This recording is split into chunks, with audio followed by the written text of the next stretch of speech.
जदाय आनंद रूपाय विष्णुपदे तवे ता पुत्र विनाशय श्री कृष्ण। शास्त्रे बोलছেন आगे भागवत के प्रतिष्ठान करते हैं, आगे गीता के प्रतिष्ठान करते हैं। जे कोनो शुभ अनुष्ठाने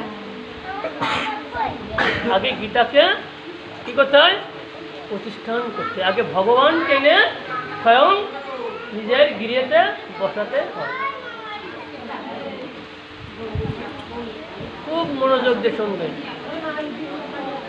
যেমন কন্যাকে বিবাহ দিলে যেমন বরকে যেমন জামাইকে যেমন বরণ করে আনেন না, বরণ করে কোথায় বসতে দেন? একটা আসন তো আছে। ততরূপ শাস্ত্রে বলছেন ভগবত পাঠক সাক্ষাৎ ভগবানের স্বরূপ, তাকে কিভাবে আনতে হবে? পাঠক সন্তুষ্ট হলে, শাস্ত্রেই বলছেন, গীতাই বলেছেন, পাঠক সন্তুষ্ট হলে বক্তা সন্তুষ্ট হলে ভগবান। এটা আমাদেরকে জানতে হবে, এটা আমাদেরকে বুঝতে হবে। এটাকে কোনো ছেলে খেলা মনে করলে হবে না। আজকে যে তিথিটা, আজকে যে বিবাহ তিথি, স্মরণ তিথি মনে করবেন না।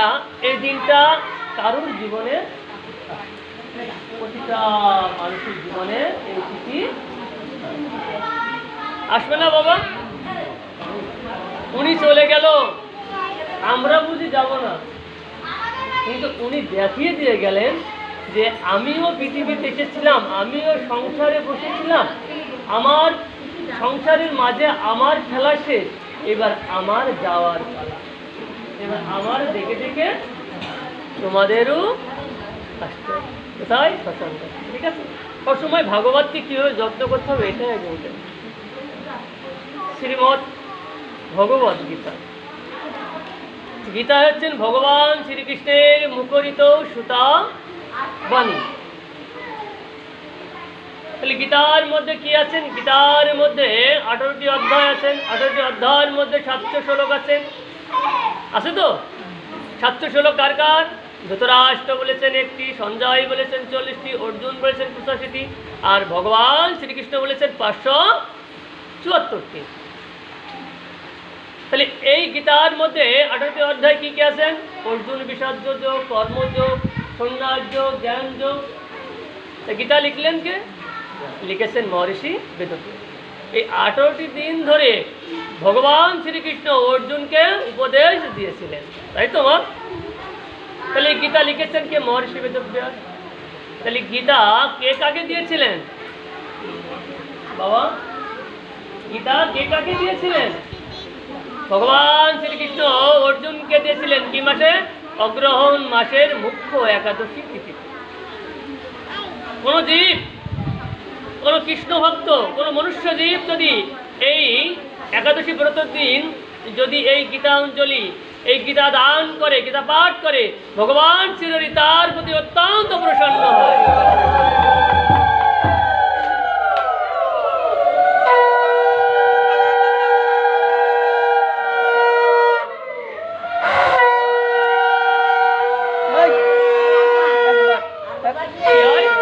অত্যন্ত প্রসন্ন হয়, সন্তুষ্ট হয়। যদি আপনারা যদি গৃহেতে যদি গীতা পাঠ দেন, অবশ্যই সেখানে গীতা দান করবেন। এই যে মাঝে আমাদের একটা বৈশাখ ব্রত গেল, বৈশাখের ব্রতের ভিতরে অক্ষয় তিথি পড়েছিলেন। এই অক্ষয় তিথি কে কে পালন করেছিলেন? যদি পালন না করতে পারেন, সেই দিনও আপনি কিছু দান করলেন, বস্ত্র দান করলেন, কিছু অন্ন দান করলেন। এই অক্ষয় তিথি, এই অক্ষয় তিথি আমাদের অনেক অনেক গুরুত্বপূর্ণ একটা দিন। এই যে কিছুদিন আগে কি হলো মা? রথ হলো না? এই রথ প্রতিষ্ঠান হয়েছিলেন এই অক্ষয়। তা আমাদের শাস্ত্রে গীতাই হচ্ছেন সবার উপরে। গীতাকে কি বলা হয়েছে? গীতাকে উপনিষদ বলা হয়। বলছেন এই গীতা পাঠ করলে আর কোনো গ্রন্থ পড়াবার দরকার হয় না। যদি আপনার জ্ঞান অসাল হয়ে গেছে, সঙ্গে সঙ্গে গীতা পাঠ করবেন, দেখবেন গীতা হচ্ছেন জ্ঞানের ভান্ডার। কিসের ভান্ডার? জ্ঞানের ভান্ডার। তো গীতায় ভগবান শ্রীকৃষ্ণ বলেছেন, কাকে বলেছেন? অর্জুনকে। কি বলেছিলেন? অর্জুন তোমাকে যুদ্ধ করতে হবে বলেছিলেন না বাবা? আর তো কারো বলেনি, সহদেবকে বলেছেন, ভীমকে বলেছেন, যুধিষ্ঠিরকে বলেছেন, তাহলে কেন বাবা ও অর্জুনকে বললেন? অর্জুন ছিল তার প্রিয় সখা। ভগবান শ্রীকৃষ্ণ যখন বললেন অর্জুন তোমাকে যুদ্ধ করতে হবে, অর্জুন বললেন প্রভু যাদের সাথে আমি যুদ্ধ করব তাদেরকে তো আমি একবার দেখতে চাই। বলেছে না? ভগবান বললেন তাহলে দেখো, অর্জুন বললেন হে প্রভু কাদের দেখালেন? সবই তো আমার বাহ। ভগবান শ্রীহরি বলেছেন যে ব্যক্তি ভগবান শ্রীকৃষ্ণের গুণকীর্তন শ্রবণ করে হৃদয়ের ভিতরে ধারণ করে, ভগবান বলেছেন আমি বৈকুণ্ঠে থাকতে পারি না, আমি সঙ্গে সঙ্গে সে ভক্তের হৃদয়ের ভিতরে এসে প্রবেশ করি। স্বয়ং নিজেই ভগবান বলেছেন। আপনি অন্যান্য যে গল্প সংসারিক গল্প করার সমস্যা নেই, কিন্তু অন্তরপক্ষে গোবিন্দের কথা যখন শ্রবণ করবে তখন তো এটা হচ্ছে পবিত্র ভূমি, এটা হচ্ছে সৎসঙ্গ জায়গা, বসাবার জায়গা। এটা কেনে পারিবারিক সংসারিক কথা বলার জন্য, বুঝতে পেরেছেন? তাহলে মন্দির, মসজিদ, গির্জা এগুলো কি জন্য বলেছে? বলে শান্তি পাওয়া। তো এখানে ভগবানকে অর্জুন বললেন প্রভু আমি যুদ্ধ করতে পারবো না, যাদের সাথে আমি যুদ্ধ করব তারা সবই তো আমার আপন, তারা আমাদেরকে মারুক আমি তাদেরকে মারতে পারবো না। তো ভগবান শ্রীকৃষ্ণ এখানে অর্জুনকে বললেন অর্জুন জন্ম হলে মৃত্যু হবে, মৃত্যু হলে জন্ম হবে, এ থেকে কখনো এড়ানো যায়। কোনো জীব যদি বলে আমি মরবো না আমি বেঁচে থাকবো, পারবে? আপনি ডক্টরকে বলেন আমার বাবাকে বাঁচাই দেন, আমার মাকে বাঁচাই দেন, আমি এত টাকা ডলার দিচ্ছি, আমি এত টাকা দিচ্ছি, পারবে ডাক্তার? তাহলে ভগবান মারতে পারবে, ভগবান বাঁচাতেও পারে। ভগবানের ভক্ত কখনো মৃত্যু হয় না। প্রহ্লাদ মহারাজকে কি মৃত্যু হয়েছিল? সেই প্রহ্লাদের পিতা হিরণ্যকশিপুর পুত্রকে মারাবার জন্য বাবা অনেক রকম চেষ্টা করেছিলেন, কিন্তু হিরণ্যকশিপুর কি জন্য ভগবানের প্রতি এত রাগ ছিলেন? তার ভাইকে ভগবান, সেই কারণেই ভগবানের বিষ্ণুর প্রতি কার রাগ? হিরণ্যকশিপুরের রাগ। তাই প্রহ্লাদ সবসময় বিষ্ণু নাম করতেন, বিষ্ণু নাম করতেন। তা যখন প্রহ্লাদ মহারাজ যখন বললেন বাবা আমার ভগবান আছে, হিরণ্যকশিপুর বলেছিলেন না কই তোর ভগবান কোথায়? বলে বাবা পিলারের ভিতরে। পিলারের ভিতরে থেকে নৃসিংহদেব বেরিয়েছিল না, বলে নৃসিংহদেব ভগবান কি। এই নৃসিংহদেব কি করলেন? তখন সেই হিরণ্যকশিপুরকে কোলের পরে তুলে আঙুল, বড় বড় আঙুল দিয়ে কি করেছিলেন? পেটের নাড়ি ঘুরেগুলো বের করছিলেন। এইবার শুনুন প্রহ্লাদ মহারাজ কি বলছেন, হাত যোগ করে বলছে প্রভু আমার পিতা যদি কোনো দোষ করে থাকে, কোনো অপরাধ করে থাকে, সমস্ত অপরাধ ক্ষমা করে দিয়ে আমার পিতাকে আপনার সেই বৈকুণ্ঠে ধামেই যেন নিয়ে যেতে পারেন বলেছিলেন। আমরা পিতামাতার উদ্দেশ্যে স্মরণ তিথি পালন করি, কখনো কি এই কথা বলতে পেরেছি? পারি না। আমি পাঠে গেছিলাম ফরিদপুর গোপালগঞ্জ, তিনি হচ্ছেন ডক্টর, খুব ধুমধাম করে ভগবত পাঠ দিচ্ছেন, লীলা কীর্তন দিচ্ছেন। আমি ব্যাসাসন থেকে বারবার বললাম, অনেক ভক্ত, আমি বারবার বললাম দাদা শ্রী আপনি এসে একটু ভগবানের প্রণাম করেন, আপনার পিতার দুই কন্যা এক পুত্র, তারা দুটো একটাও এগোয়ে এসল না। দেখাচ্ছেন আমি বাবার অনুষ্ঠান মার অনুষ্ঠান দিচ্ছি, কিন্তু আমার ভক্তি আছে, ভক্তি না থাকলে কোনো কিছুই। তাই এখানে বলছেন জন্ম হলে মৃত্যু হবে, মৃত্যু হলে জন্ম হবে, এই থেকে কখনো এড়ানো যায় না। তা আমরা কিসের শোক করি? দেহের শোক করি। শাস্ত্রে কি বলছেন? যতক্ষণ পর্যন্ত এই দেহের ভিতরে সে রাম আছে ততক্ষণ পর্যন্ত আমরা আছি। রাম যদি এখান থেকে বেরিয়ে যায় তাহলে আমরা কি হব? রাম যদি আমরা উল্টে দিই তাহলে কি হবে বাবা? মো রয়াকার, তাহলে কি আমরা মরণ। শাস্ত্রে বলছে যতক্ষণ পর্যন্ত দেহের ভিতরে রাম আছে ততক্ষণ পর্যন্ত তুমি রাম রাম বলো। দশরথ শ্রী রামচন্দ্রের কথা বলতে বলতেই এবার আমরা শ্রাদ্ধ পিণ্ডদানের বিষয়ে আলোচনা করব। গয়া এই বিষয়টা আলোচনা করে আমরা পাঠ বিশ্রাম নেব। যেহেতু বলেছেন 8 সময়, আধা ঘন্টার ভিতরে সকালে বর্ষা, আমাদের বাড়ি থেকে বাজার অনেকটা দূর, আমি যে আসবো শ্রাদ্ধ পিণ্ডদান কোথা থেকে আসলেন? দেখুন, গোবিন্দ ঘোষ ছিলেন ভগবানের পরম ভক্ত। কি ছিলেন? ভগবানের পরম ভক্ত। 15 দিন যায়, 1 মাস যায়, ভগবানের দেখা পায় না। আচ্ছা বলুন তো, কোনো মা যদি কোনো পুত্রের মুখদর্শন যদি না করতে পারে তাহলে বলে না আমি এই গিরিয়ে থাকা আমার আর দরকার নেই, বলে তো? গোবিন্দ ঘোষ বলছে আমার আর গিরিয়ে থাকা দরকার নেই, আমি প্রাণ বিসর্জন দেব। কেন? বলে কতবার ধরে ভগবানকে ডাকছি, ওই ভগবান তো তাহলে আমি এই দেহটা বিসর্জন দিয়ে দেবো। কোথায়? বলে গঙ্গাতে বিসর্জন দিতে গেছেন। যখনই নাভি পর্যন্ত লেগেছেন, একটি কোষ্ঠী পাথর এসে গোবিন্দ ঘোষের অঙ্গে লেগেছেন। গোবিন্দ ঘোষ ওটাকে পুরা কাষ্ট ভেবে ধরে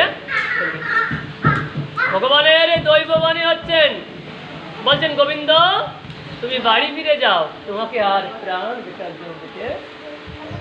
কি অদ্ভুত কথা না বাবা? ভগবানের ভক্ত। আচ্ছা ভগবানকে আমাদের এই সংসারে পরীক্ষা করছে না বলুন তো? কিন্তু সংসারের মাঝেই ভগবান, বিশ্বাস করেন নাকি? সংসারের মাঝেই ভগবান আছেন। দেবর্ষি নারদ ভগবানকে প্রশ্ন করছেন, বলছেন প্রভু আপনার প্রিয় ভক্ত।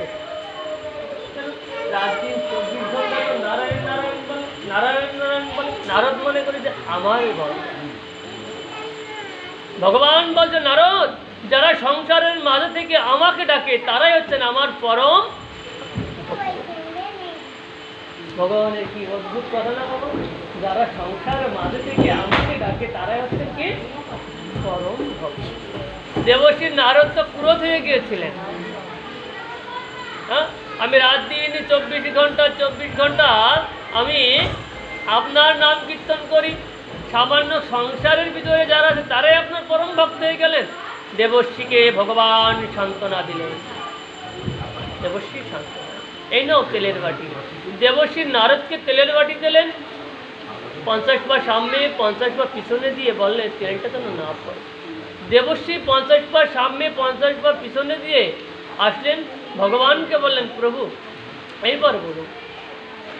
ভগবান শ্রীকৃষ্ণ বললেন দেবর্ষি তুমি যে 50 পা সামনে 50 পা পিছনে দিয়ে এসেছো, এর ভিতরে আমার নাম তুমি কয়বার বলেছ? দেবর্ষি বললেন প্রভু একবার। বলে সামান্যর ভিতরে তুমি একটু তোমার ভিতরে তুমি ভুলে গেলে, আর যারা সংসারের মাঝে থেকে তারা দুঃখ কষ্ট যন্ত্রণার ভিতরে সব সময় আমার নাম স্মরণ করে, আমি তাদের মুখপানেই চেয়ে থাকি।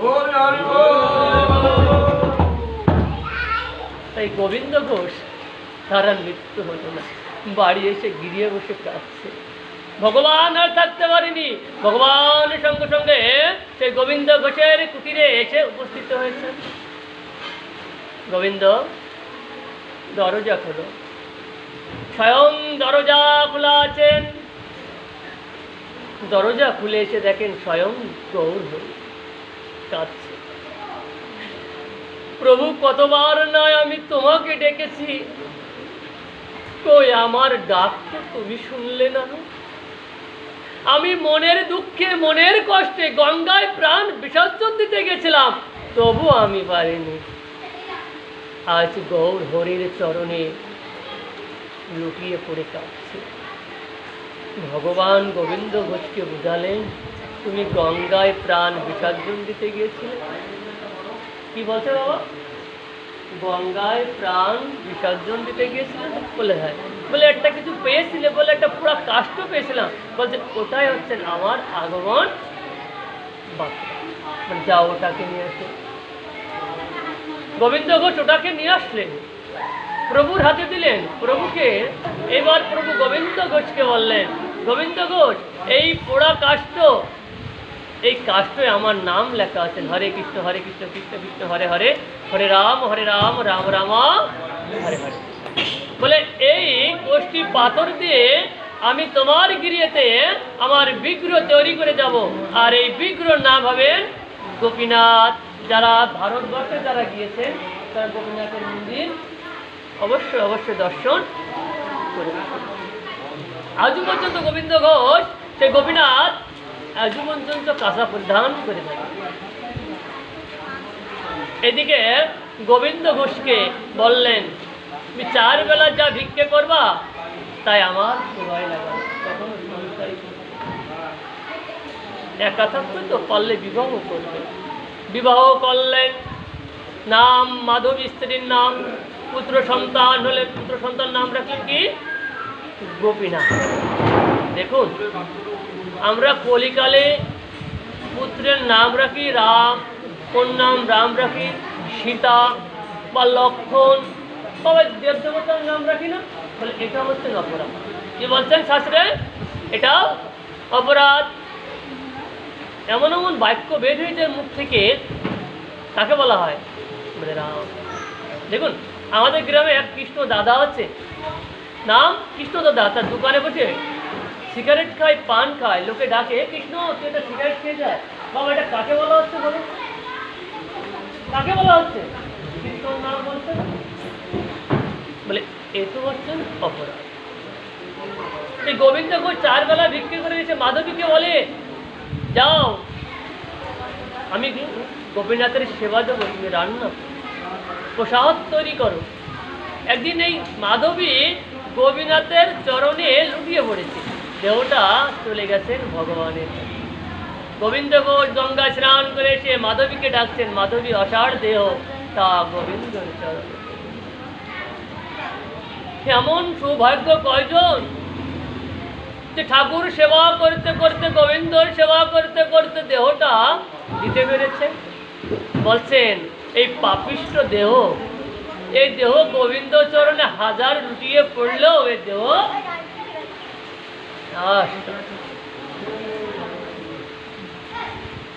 4 বেলার ভিতরে একবার কমে গেল। গোবিন্দ ঘোষের পুত্র গোপীনাথ পাঠশালাতে এসে গোবিন্দ ঘোষকে বলছেন, বাবা আমার মা কোথায়?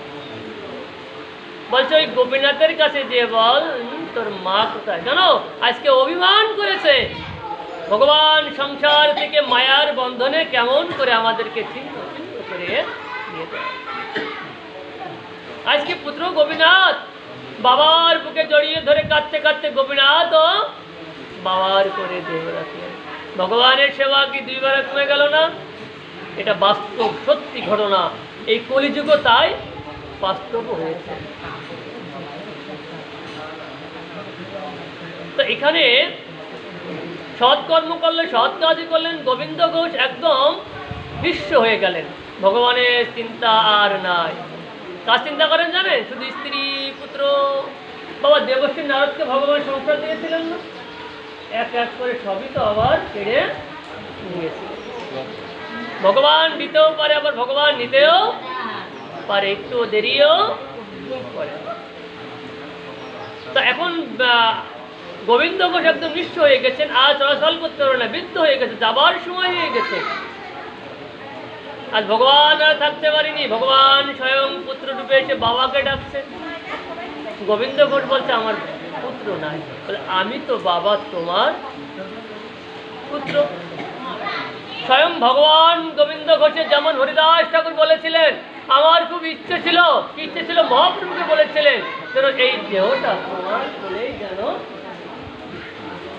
তা গোবিন্দ ঘোষ এখানে স্বয়ং ভগবানকে বলছেন যদি তুমি যদি আমার পুত্র হও, তাহলে আমার মৃত্যুর পরে কি তুমি আমার জন্য পিণ্ডদান করবে?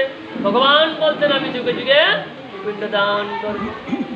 গোবিন্দ ঘোষ বলছেন আমার এই দেহ রাখার পরে তুমি আমার জন্য কি কাঁচা পরিধান করবে।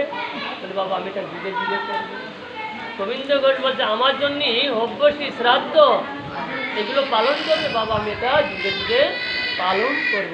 তো এখানে গোবিন্দ ঘোষ নিজের শেষ ইচ্ছা তখন ভগবানকে গৌর হরিকে বললেন তাহলে আমার গালে একটু গঙ্গা জল দাও, চরণামৃত দাও, আর আমার কর্ণে একটু নাম সংকীর্তন করো।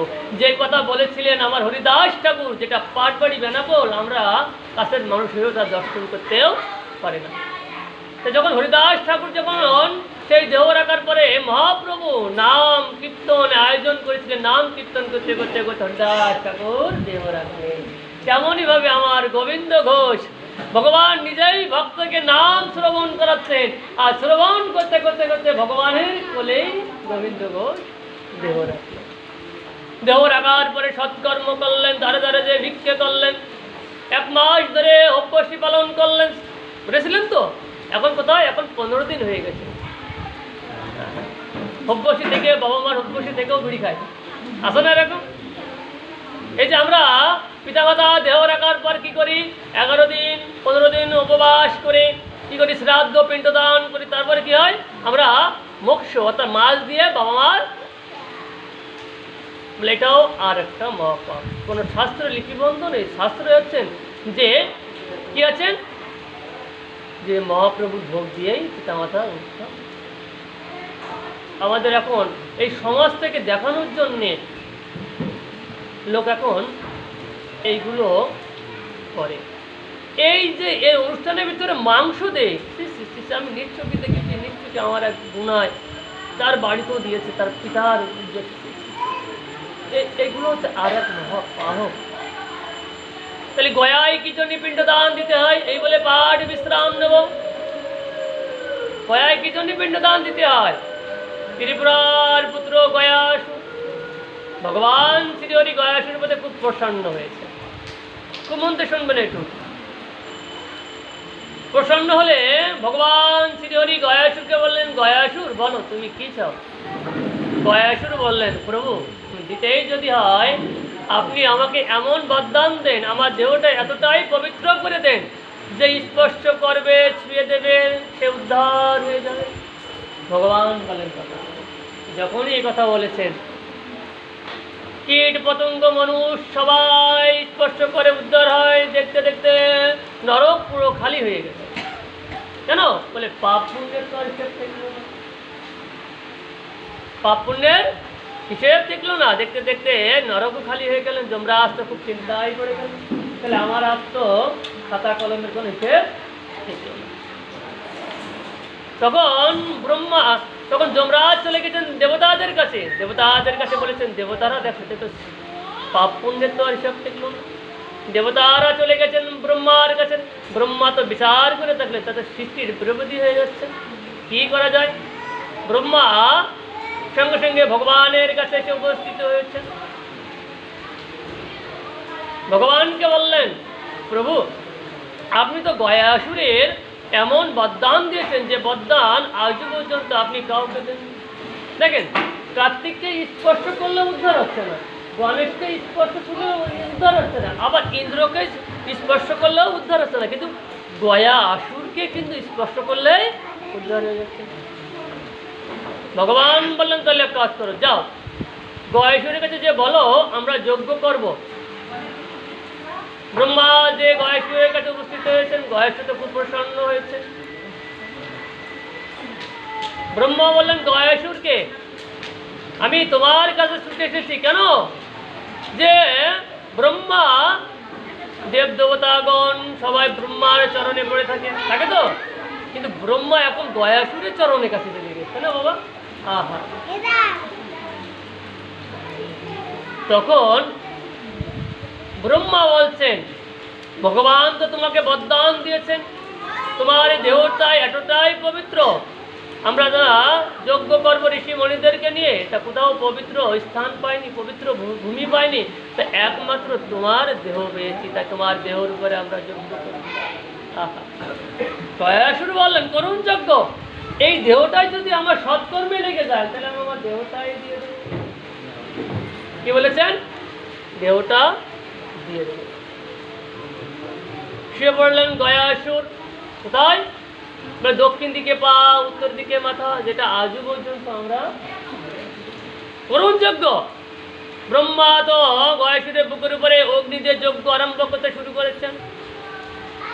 যজ্ঞ চলছেন, গয়াসুরের বুকের উপরে অগ্নি জ্বলছে, অগ্নির তেজও বেড়ে যাচ্ছেন, আর গয়াসুরের দেহ নড়ছেন, তেজও বেড়ে যাচ্ছেন গয়াসুরে।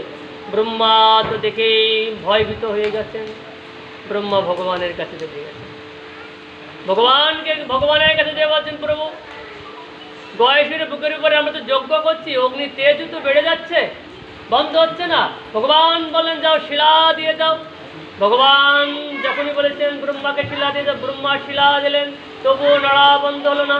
ভগবান আর থাকতে পারেনি, ভগবান সঙ্গে সঙ্গে এসে গয়াসুরের বুকের উপরে যখনই তার চরণ রেখেছেন আর গদা দিয়ে যখন প্রহর করেছেন, গয়াসুরের নড়া বন্ধ হয়ে গেছেন।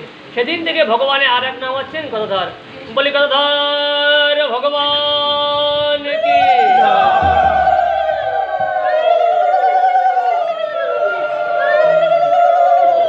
ভগবান শ্রীহরি যখন বললেন গয়াসুর এখন তো তোমার এই দেহ ত্যাগ করেই চলে যেতে হবে। গয়াসুরও বললেন আপনার দেওয়া এই দেহ তো আমি ত্যাগ করে চলে যাব, কিন্তু আর একবার আপনার কাছে আমি বর কি, আজ থেকে আমার এই দেহের উপরে আপনার চরণশিলা গদা পড়েছে। এই জগতে সংসারিক মানুষ পূর্বপুরুষের উদ্দেশ্যে আজ থেকে আমার দেহের উপরে আপনার চরণশিলা গদা স্মরণ করে শ্রাদ্ধ পিণ্ড দান করবে, তার পূর্বপুরুষ উদ্ধার হয়ে যাবে।